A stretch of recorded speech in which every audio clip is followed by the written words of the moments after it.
Ah, Oi! que linda! Tudo Tudo bem, querida? bem? Tudo. E você, Rose? Tudo bem. Muito feliz por essa noite poder estar aqui com você. Eu Um também, monte muito de feliz. gente querida entrando.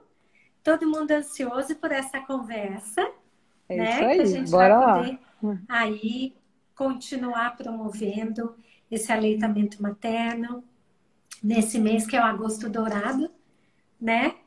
Eu falo que a luta é contínua, né, doutora Denise? Sem Mas dúvida. agosto é um mês que as pessoas realmente param para refletir sobre isso. E eu acho que é Isso. muito legal a gente poder estar junto. Quero te agradecer imensamente por estar aqui. Sei Eu que que agradeço. você é Pode falar. ocupadíssima. Ah, a gente sempre é, né? Mas para o que importa, a gente arruma tempo, não é mesmo? Sim, eu acho que Obrigadíssima nesse. pelo convite. Eu agradeço, estou super honrada. Acho que nesse mês em especial você está sendo super requisitada. Então, me sinto muito honrada de você ter aceitado o convite. Eu agradeço muito.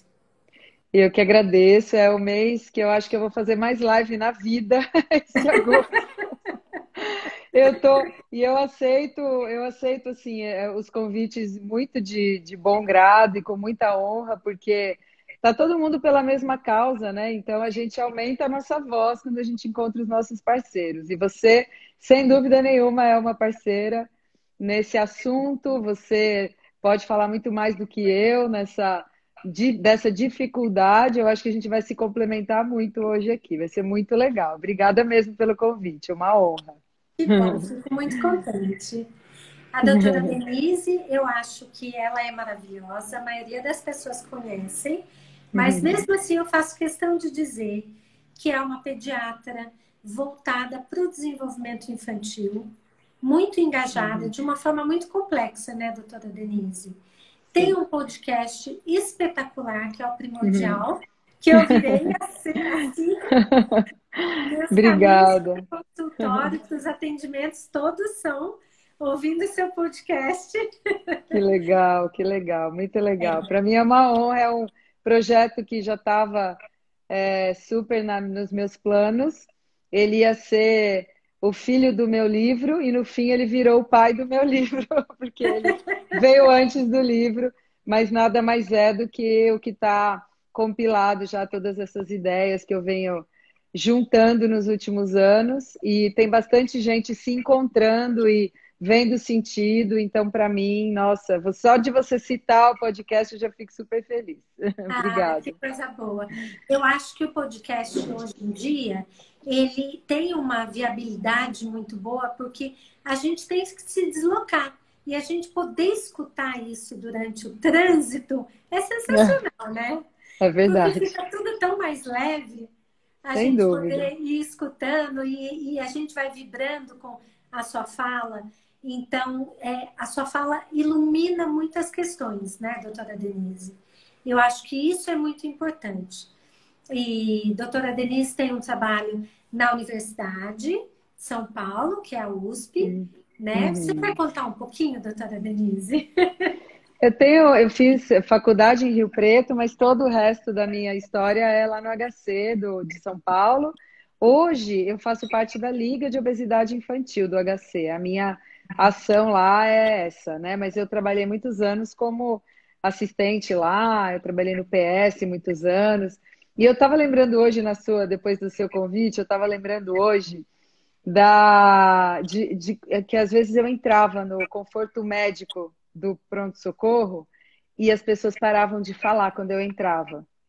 Ah, Parava, "Shh, Denise chegou, shh, para de falar." uau, Porque eu era uma grande defensora das mães, eu não deixava ninguém falar mal de mãe, entendeu? que E maravilha. depois que eu tive os meus, eu fiquei pior ainda, eu fiquei, nossa, não conseguia ouvir uma crítica materna. Eu sempre chamava para o outro lado. Então, eu estava lembrando muito disso hoje, especificamente, pensando na minha história, que por estar no PS, não era o meu papel principal promover saúde, né? Depois que eu saí de lá, que eu acho que eu me encontrei muito mais, mas eu sempre tive essa característica. Hoje eu estou na Liga de Obesidade Infantil, faço várias coisas outras, dou muita aula, tenho os meus cursos, estou super envolvida com o ensino tenho bastante tempo de experiência com ensino, e ensino médico, né?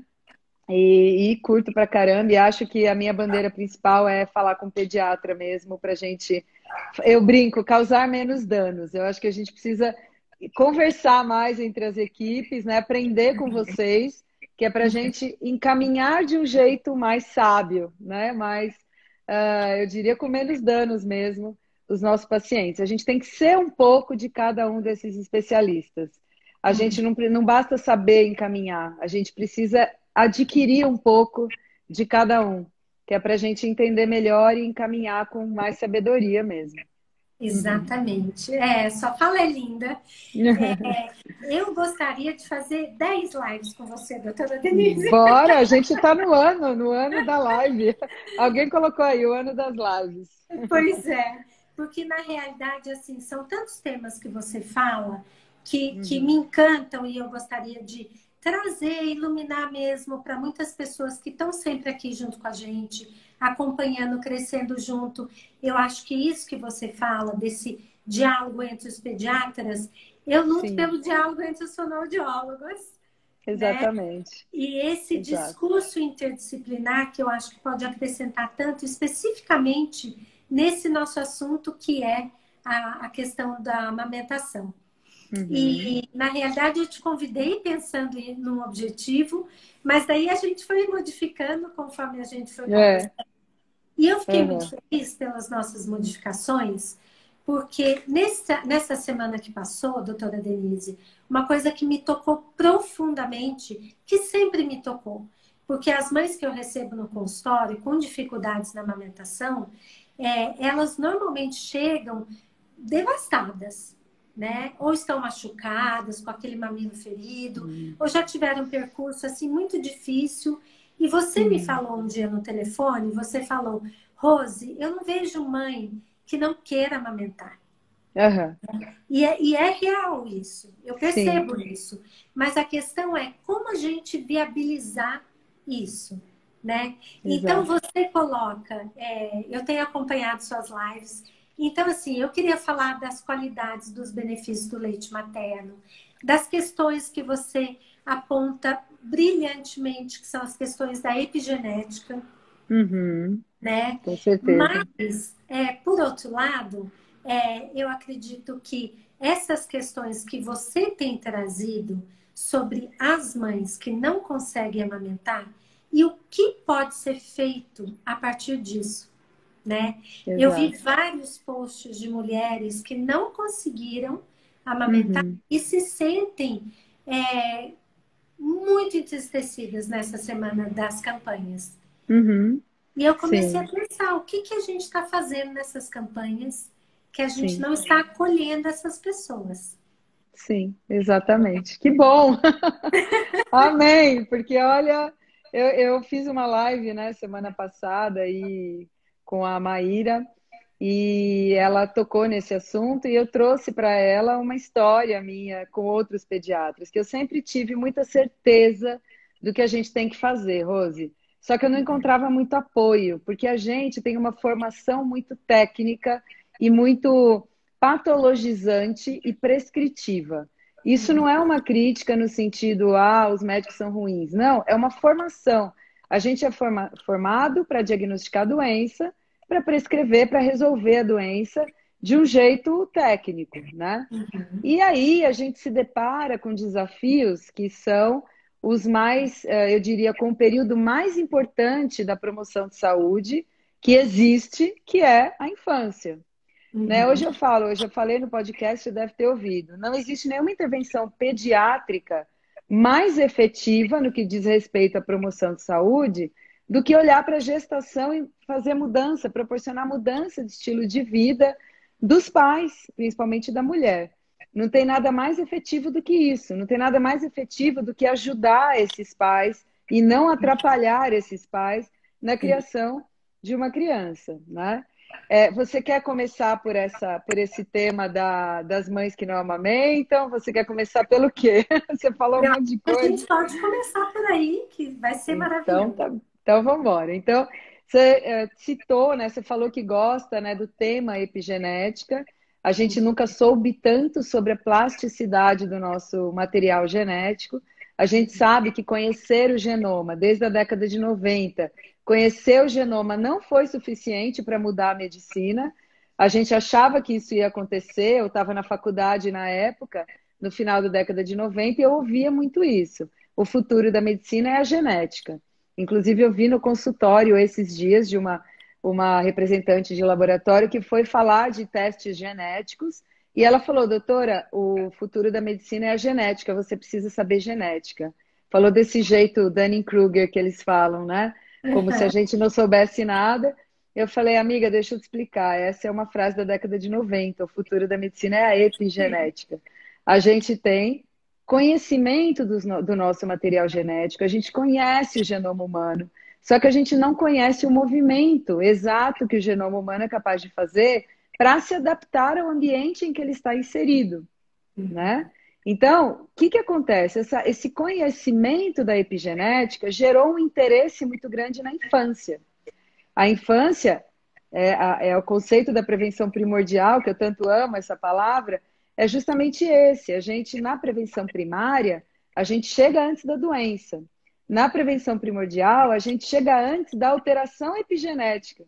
Você não deixa com que o material genético sofra danos e deixa essa pessoa em condição de suscetível a uma doença. Então, é mais nobre, é mais efetivo e mais, né, sei lá, modificador do futuro do que a prevenção primária. Mas a gente só consegue fazer prevenção primordial na infância.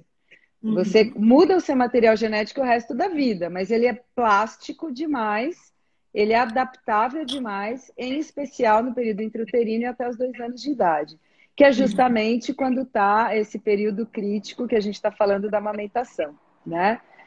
Então, sim, o leite materno faz parte de toda essa programação metabólica que o bebê vai sofrer. O leite materno participa disso como o fator mais importante eu diria, como um alimento individualizado, personalizado. Não existe nada mais personalizado para dar para o bebê do que o leite da própria mãe. E é interessante que eu faço aulas, né, para os meus alunos, dou curso. Esse semestre vai ter um monte de curso aí para quem tem interesse. No curso de introdução alimentar, eu começo com a história da introdução alimentar e eu falo um pouco sobre o que se fazia no século I depois de Cristo, né, da Era Comum, no século II, no século X. E, Rose, a gente sempre atrapalhou, cara. A gente sempre atrapalhou, meu. É histórico o negócio. A gente sempre meteu a mão ali no aleitamento. Houve uma época, nos séculos iniciais da Era Comum, a gente falava que colostro era um veneno. Os médicos falavam isso. Colostro é um veneno. A criança não pode ir para o peito da mãe de jeito nenhum nos primeiros dias, porque aquele leite lá não pode dar. Então, o que eles faziam? Davam leite de outros animais, davam mel. Mel era um negócio que até o século X, foram 1000 anos dando mel para a criança depois que ela nascer, que eles nasciam. 1000 anos. E a mortalidade infantil era 50%. 50%. A gente literalmente, né, tirava o leite materno da vida das crianças para piorar a vida delas, né? Então, depois vieram os adventos aí dos substitutos do leite materno, que apesar da gente não achar que é a melhor opção, que sim, a melhor opção é o peito, graças a Deus hoje a gente tem substitutos do leite materno, porque a mortalidade infantil era muito grande. No primeiro episódio do Primordial eu falo isso. A gente melhorou muito. Nós nunca estivemos tão bem, né? A gente precisa olhar para isso com gratidão para as conquistas que vieram até aqui. Não dá para falar que não está bom, porque já foi muito pior. Mas ainda dá para a gente melhorar muito e olhar para esse alimento personalizado que é o leite materno é um grande começo. Então tem uma autora que eu até cito, ela tem um TED Talk que chama O que Nós Não Sabemos sobre o Leite Materno, e ela fala que o leite materno é como se o corpo da mãe se liquefizesse para alimentar o filho, de tão personalizado que ele é. Então não tem como a gente mimetizar o leite materno, tá? Tem como reduzir danos de não dar o leite materno, mas não tem como a gente imitar, tá? Então, acho que a maior, e eu acho que é ok a gente reconhecer isso. É o que eu falo também para as mães que não amamentam. A gente não vai mudar, não vai mudar as coisas porque você não amamentou. A gente vai fazer o melhor aqui para você também dar o seu melhor para o seu filho. E ok, aqui amamentou, aqui não amamentou, aqui tem babá, aqui tem escola, aqui tem rede de apoio, aqui não tem, aqui tem pai junto, aqui não tem. E assim a Sim. gente vai, né? É muito mais, o assunto é muito maior do que só o que a gente está dando para a criança mamar, né? Mas só para encerrar essa parte, para te dar a outra pergunta, você falou assim, tem muitas, nessa semana a gente magoa muitas pessoas, Uhum. porque a gente posta todo mundo amamentando, e aí é uma postagem por dia para 30 dias, e é o bebê Sim. mamando de todo quanto é canto. A gente não faz isso só com a amamentação, a gente faz isso com tudo.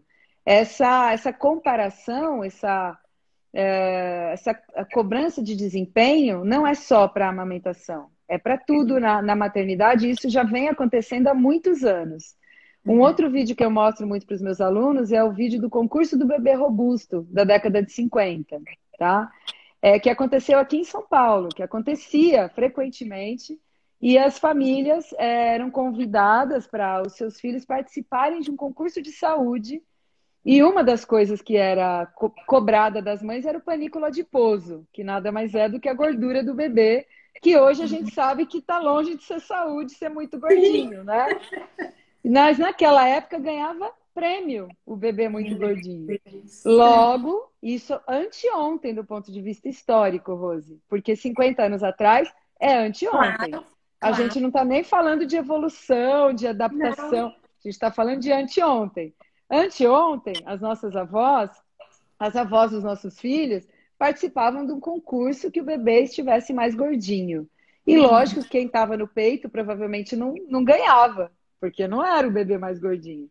Quem ganhava? Quem estava na fórmula, quem estava na Claro. mamadeira.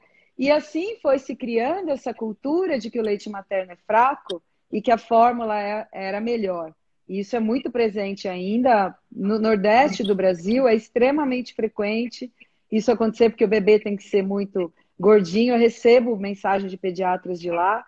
Então, é uma questão cultural que a gente, na nossa geração, está fazendo um trabalho de formiguinha para mudar. E a gente está conseguindo. Estamos conseguindo. Um que a gente conseguiu, está tudo certo. Já ajuda. Já é uma vitória. Já é uma vitória. Então, a gente está falando de uma história de muitos anos. Na verdade, se a gente for considerar que a gente interfere no aleitamento materno desde o século I, pelo menos registradamente, a gente já fez muito mais estrago do que a gente faz hoje, tá? Você falou assim, você falou que as mães querem amamentar. Na verdade, tem um estudo bem grande com 12 mil mulheres, que a população, uma boa parte é a população brasileira. Elas, 97% das gestantes queriam amamentar, consideravam que a amamentação era a melhor forma de alimentar o bebê. E 40% dessas mulheres, 40, que é muito, o maior medo delas em relação à maternidade era não conseguir amamentar, Uau. né? Então, quando a gente incentiva, a gente tem que olhar para todo mundo que a gente está falando.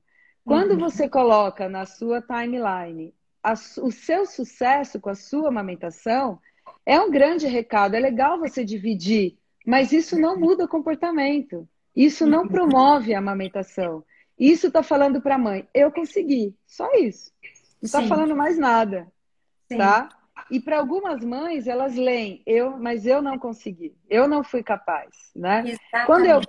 quando eu falo isso, e eu falo que eu fui mal interpretada, que teve um pediatra que me interpretou super mal e ficou bravo comigo, falando que existia um limite da empatia, que a empatia tinha um limite, que eu não podia falar isso, porque eu falava isso, né, gente? Isso não vai incentivar o aleitamento. Desculpa, eu não concordo. Né, se você quer fazer uma ação, a ação tem que ser uma ação que torne o aleitamento possível e não que cobre a mãe de amamentar. Porque isso ela já sabe. 97% quer. É difícil uma mãe não querer amamentar, não quero deliberadamente, né? Sim, é É raro. difícil, é mais raro, né? Até acontece, ok, mas é Claro. raro.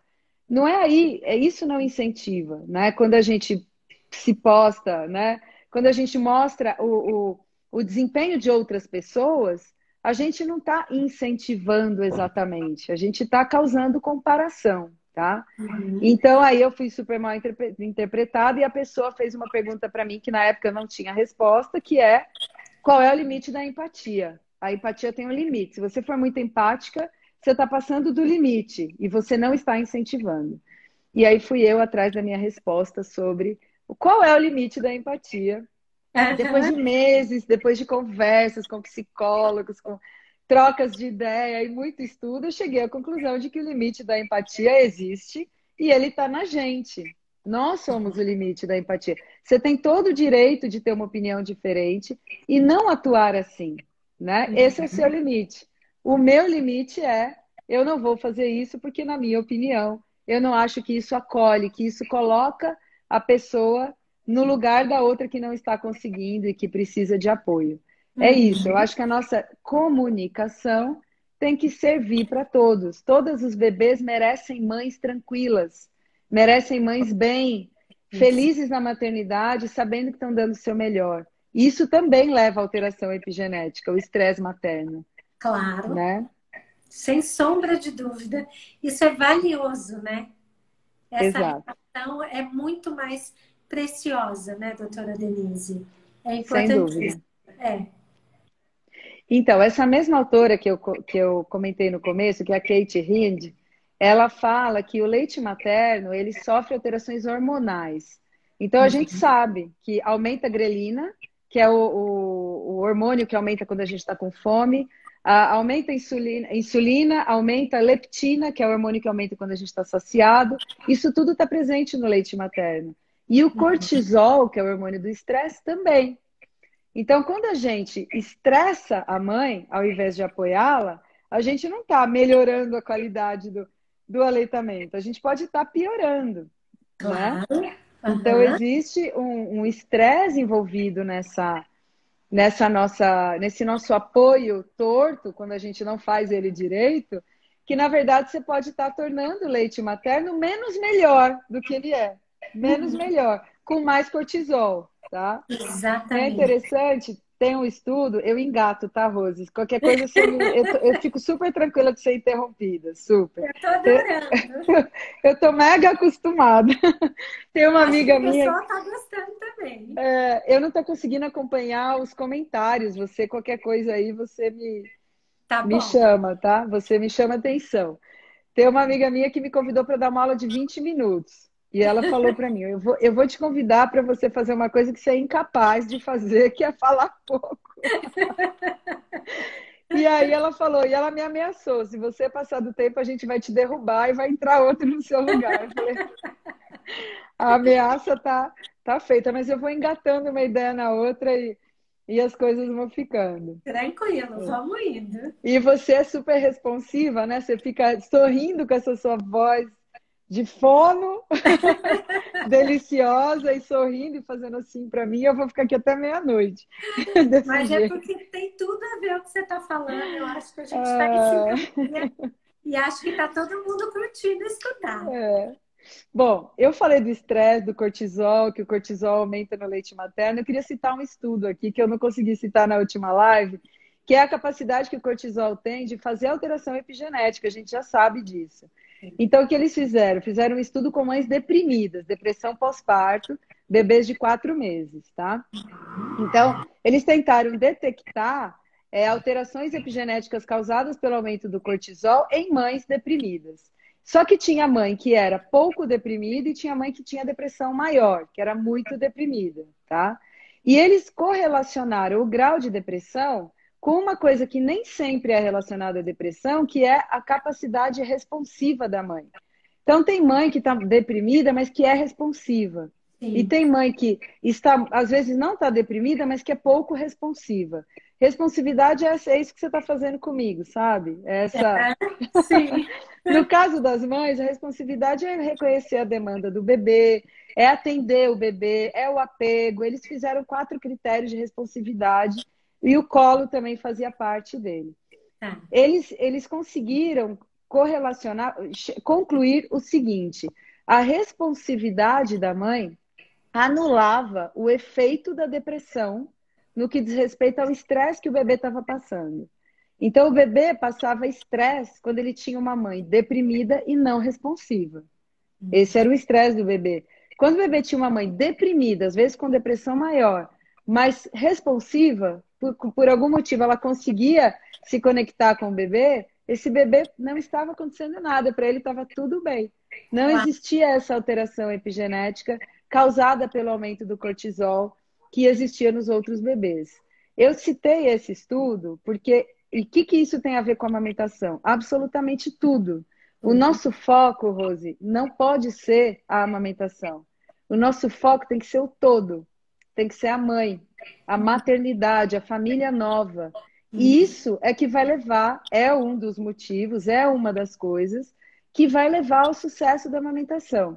Se informação mudasse comportamento, a gente não estaria vivendo uma epidemia de dificuldade alimentar, de obesidade, de depressão, de alteração de sedentarismo, tá? A gente não estaria vivendo epidemias comportamentais do jeito que a gente está vivendo. A gente nunca teve tanta informação e a gente nunca teve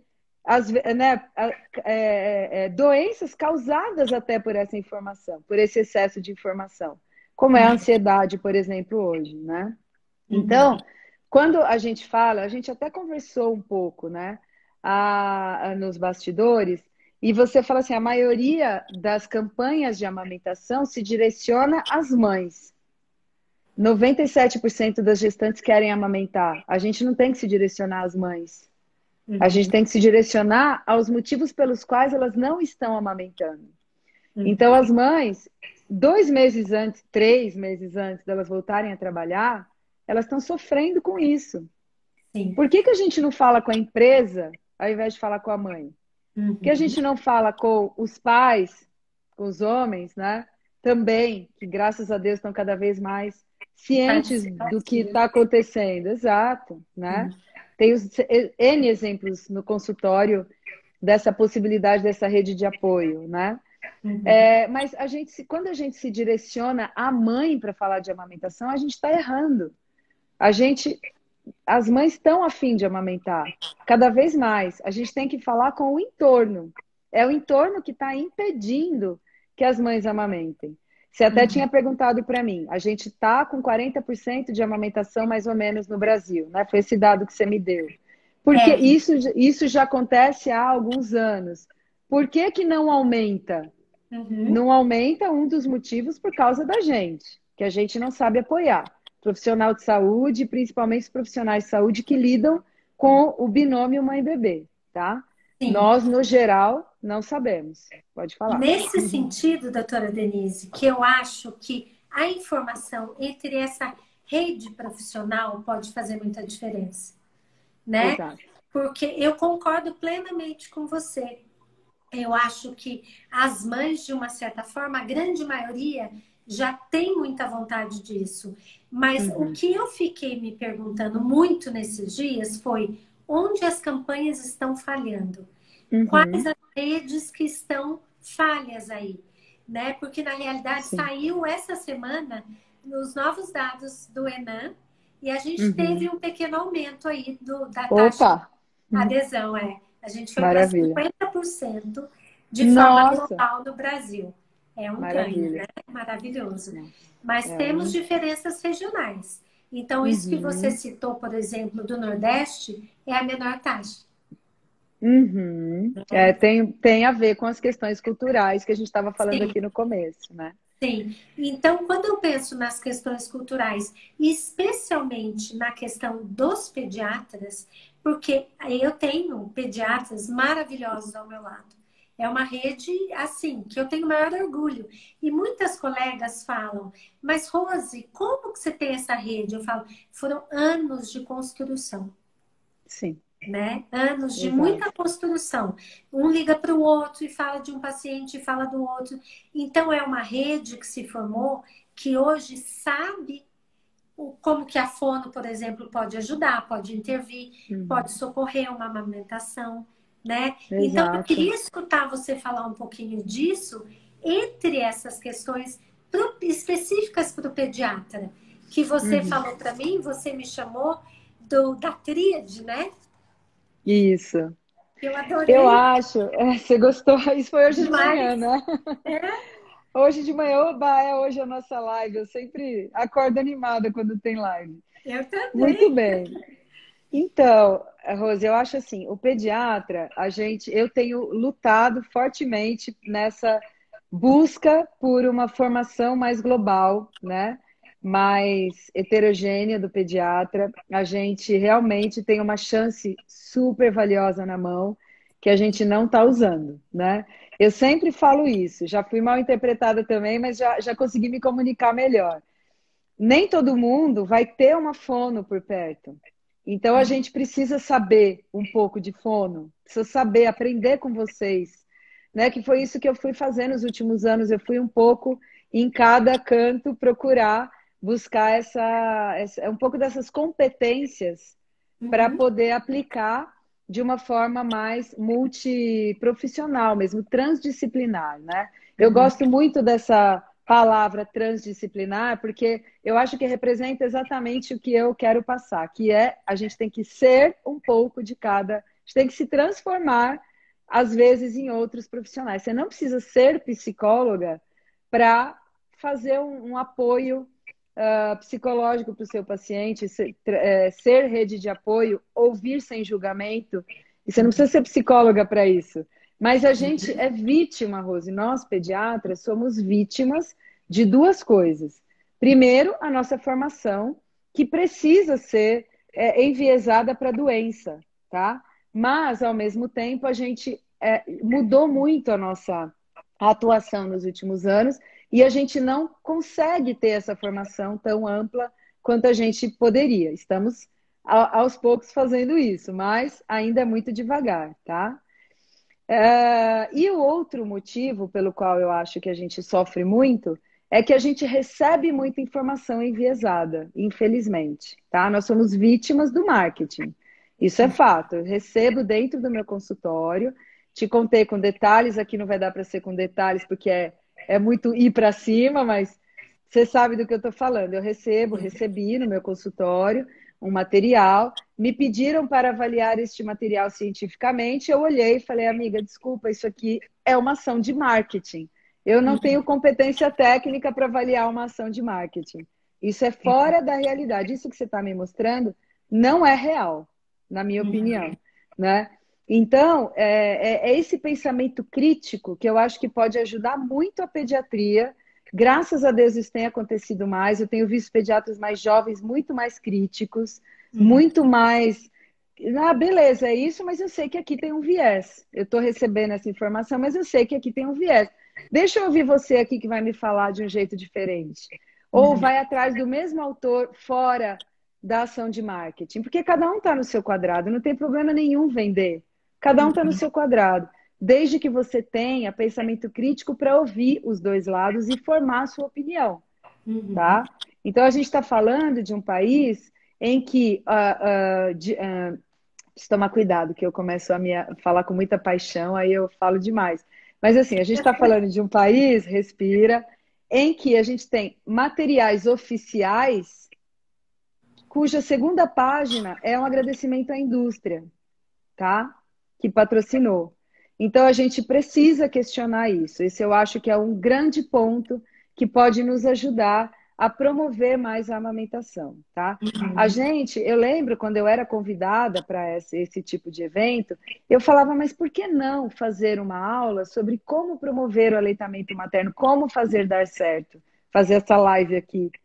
E por que a gente tem que falar da molécula que você está vendendo no seu leite e a gente não pode ajudar os pediatras a incentivarem mais a amamentação?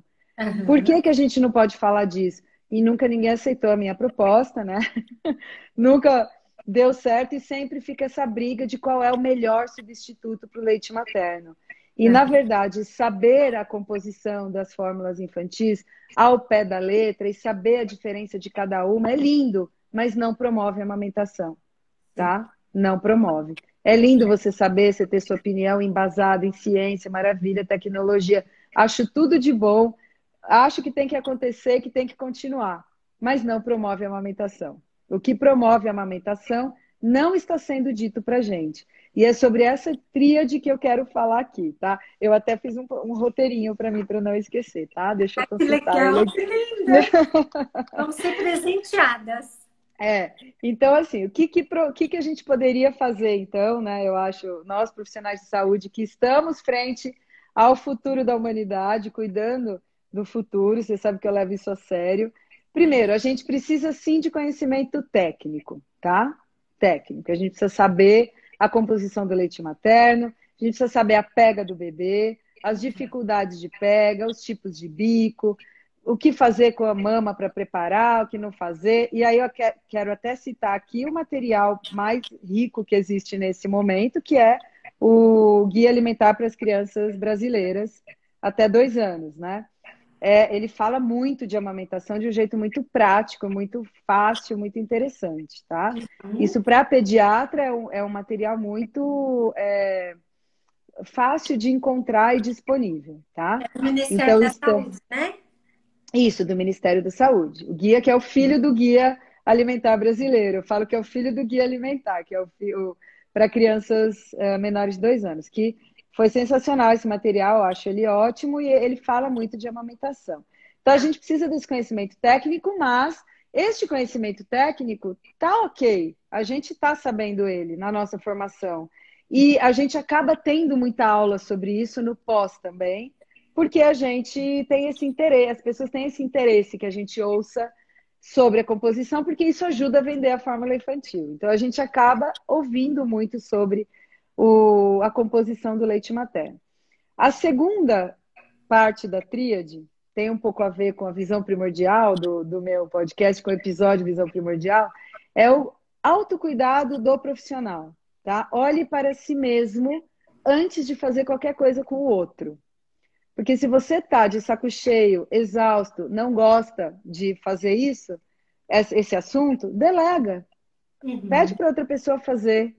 Sabe, tem alguém para te apoiar, chama uma enfermeira, chama uma fono, tenha um parceiro, não tem problema nenhum, gente. Nenhum. Você não vai ser menos pediatra porque você não gosta de falar de amamentação. Mas se você não gosta, não fale, porque você vai atrapalhar, tá? Em relação a conhecimento técnico e autocuidado também, existe essa coisa do como avaliar o momento de entrar com fórmula, que acaba sendo uma decisão do pediatra. Porque a gente acaba focando no peso, no ganho de peso por dia e não sei o quê. Só que sem você estar em cima da criança, você vai acabar entrando com fórmula antes da hora, tá? Uhum. Antes de você realmente ter tentado, tá?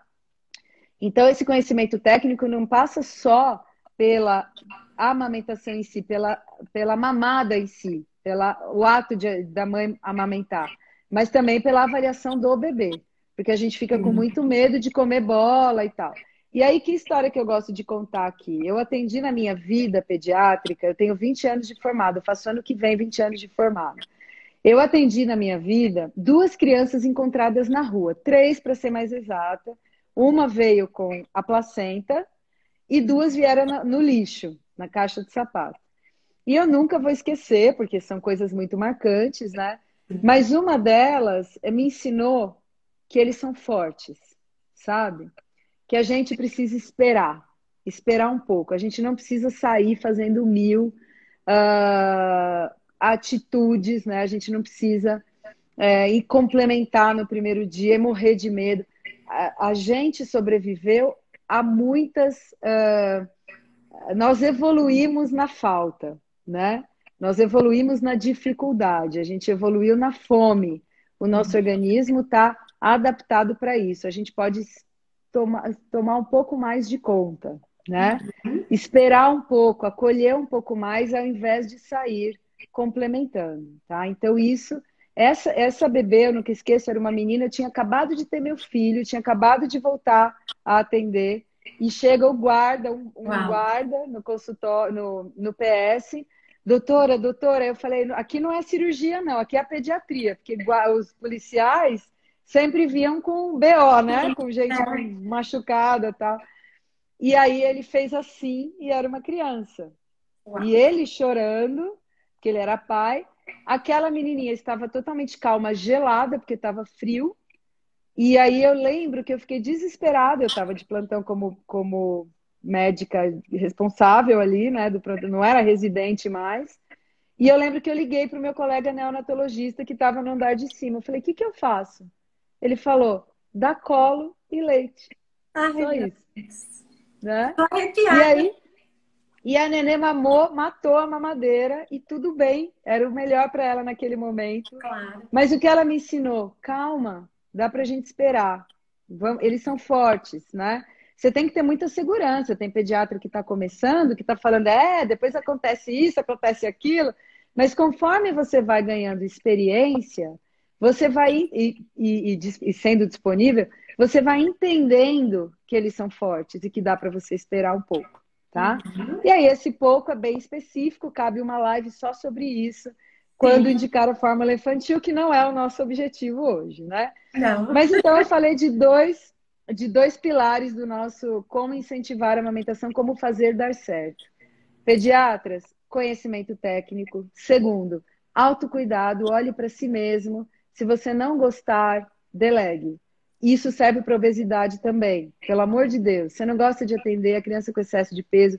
Se você julga, delegue, porque senão você vai causar dano, tá? Uhum. Muito dano.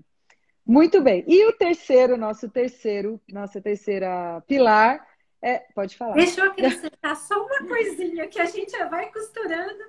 Exato, bora. Tem, doutora Denise, tem um ano, em 2018, aquela coleção da pediatria, eu escrevi um capítulo de pneumologia pediátrica. Que legal. E lá foi muito legal, porque foi uma pneumopediatra daqui de Campinas, que a gente tem um trabalho muito próximo, especialmente para o aleitamento, no pró-aleitamento.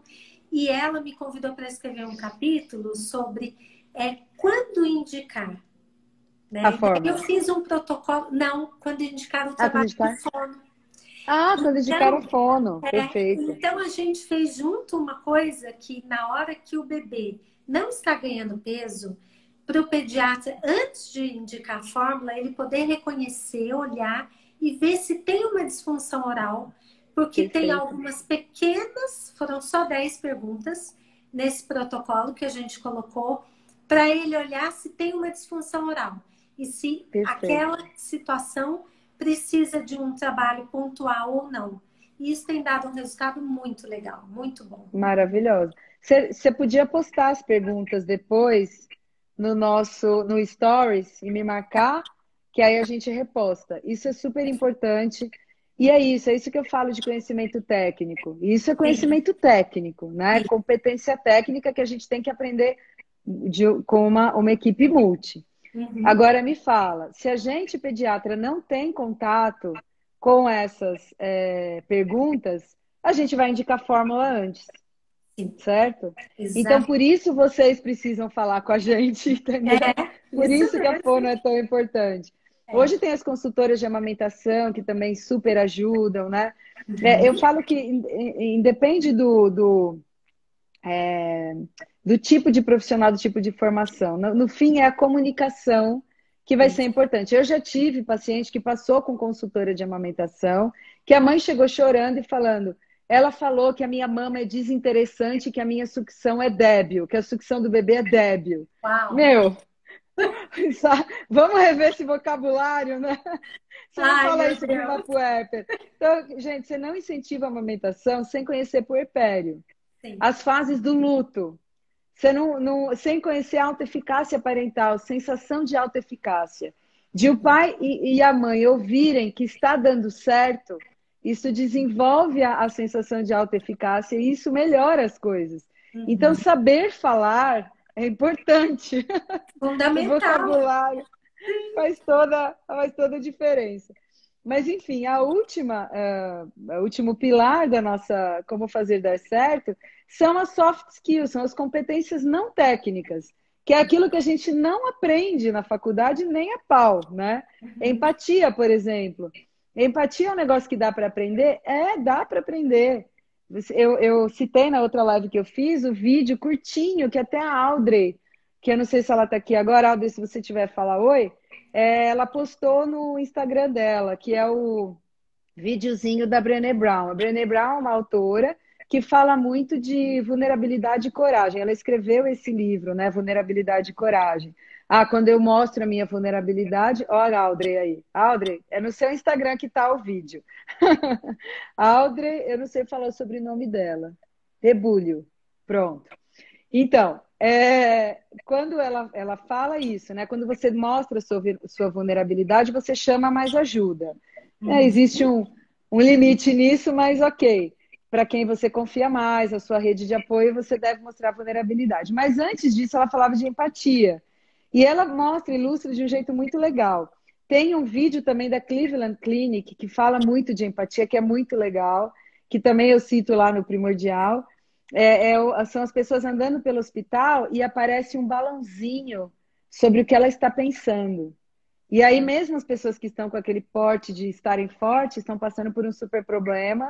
E aquelas que poderiam estar com problema estão pensando nas férias, né? Então, tipo, você precisa ficar na sua antes de sair julgando as pessoas, né? Porque o julgador é o último a saber. O julgador, ele perde a informação. A gente não conta as coisas para quem julga, certo? Então, assim, eu conto no consultório, nas minhas aulas também a história da vaca preta. Uma mãe que contou para mim na gestação que ela comia uma vaca preta depois do almoço durante a gestação, que era a coca, que não podia ser zero, com 3 bolas de sorvete, né? O que um médico fala numa situação dessa? Arregala o olho, nossa, que absurdo, você precisa hoje parar de fazer isso.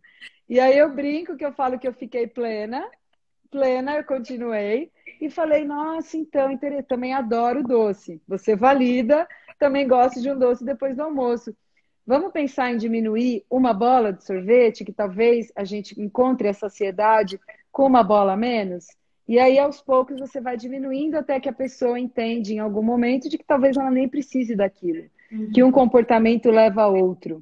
Né? Que isso é um efeito conhecido, as coisas se linkam e a gente para de raciocinar e faz por hábito, porque está ali, né? E o vídeo da Brené Brown, ela compara a empatia com uma pessoa que está dentro do buraco. Então, se tem alguém dentro do buraco, tem 3 tipos de reação, né, que ela generaliza, que as pessoas podem ter. Um buraco mesmo, um buraco na terra. Imagina um buraco, a pessoa lá dentro do buraco. E aí, ela fala que tem o apático, que é o cara que vai passar pela pessoa no buraco e vai falar problema seu. Esse aí não sente nada, né? Tem o simpático, que normalmente é o que a gente é, que ele vai lá no pé do buraco, lá vai deitar, nossa, coitado de você, você tá dentro do buraco.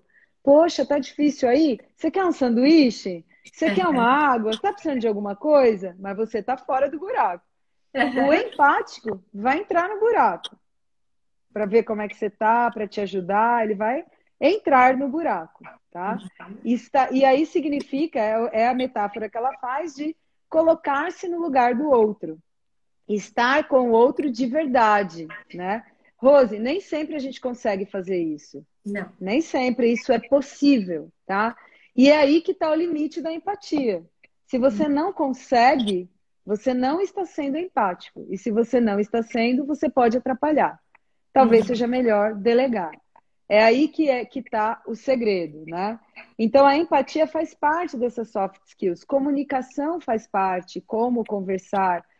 Ser apoio de verdade, estar disponível.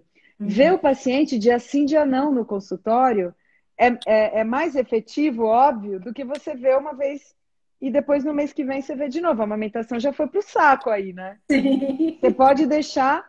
Eu faço muito isso, dia sim, dia não, a cada 2 dias, a cada 3 dias, quando a coisa não está indo bem, quando a amamentação ainda está engrenando. O 5º dia de vida do bebê é um dia super fatídico, assim, que normalmente é quando eles vão no consultório. Eles têm alta no 3º, eles vão no 5º.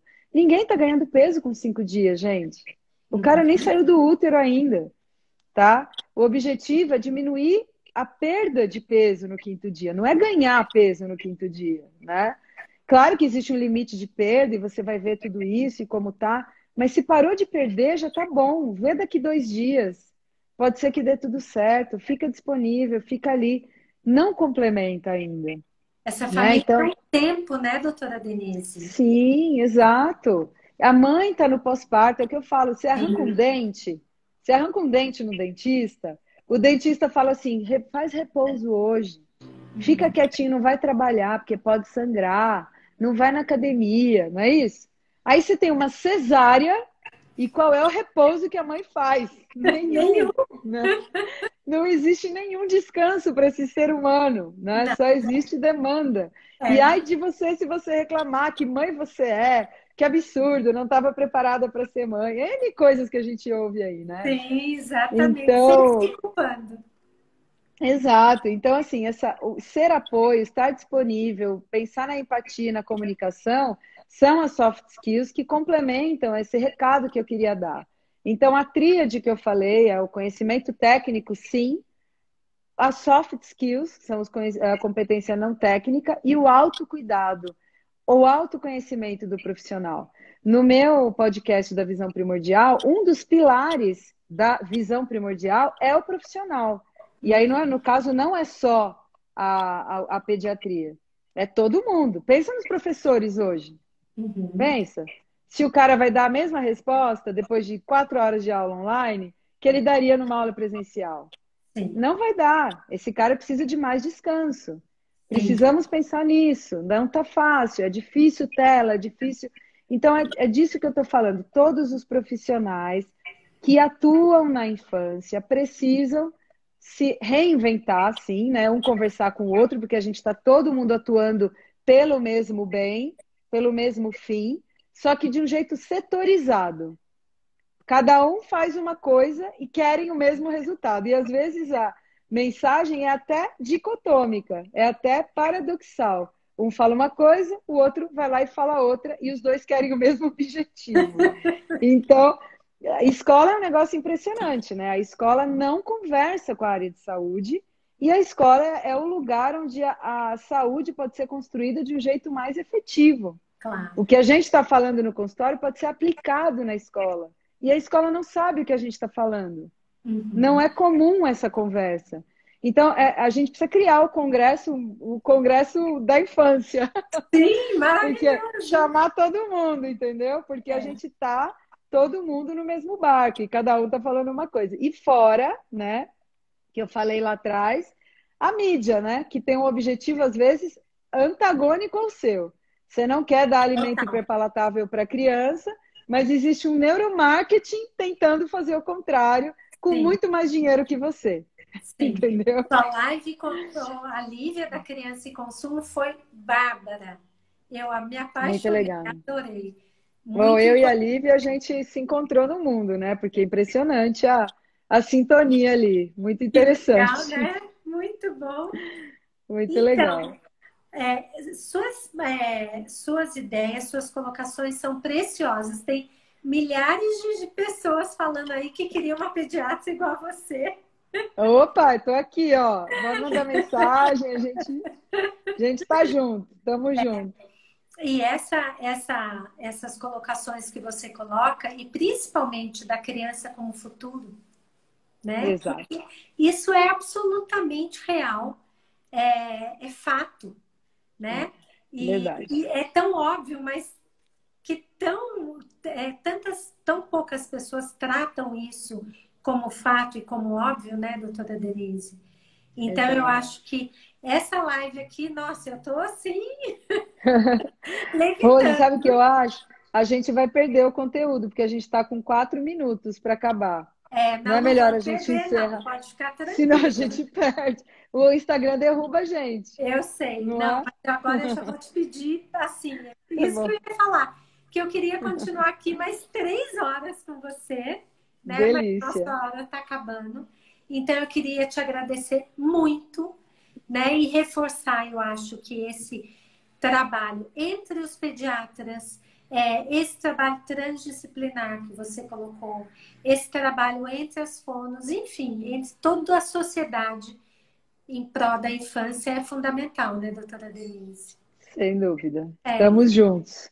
Isso, Eu com estou emocionada certeza. aqui com as coisas que eu estou lendo, estou adorando. Não, Obrigada, tem gente, comentários muito. lindos, a gente não vai conseguir responder, mas queria agradecer imensamente a presença de todo mundo que está aí, né? Que esteve aqui com a gente, vibrando, comentando o tempo todo.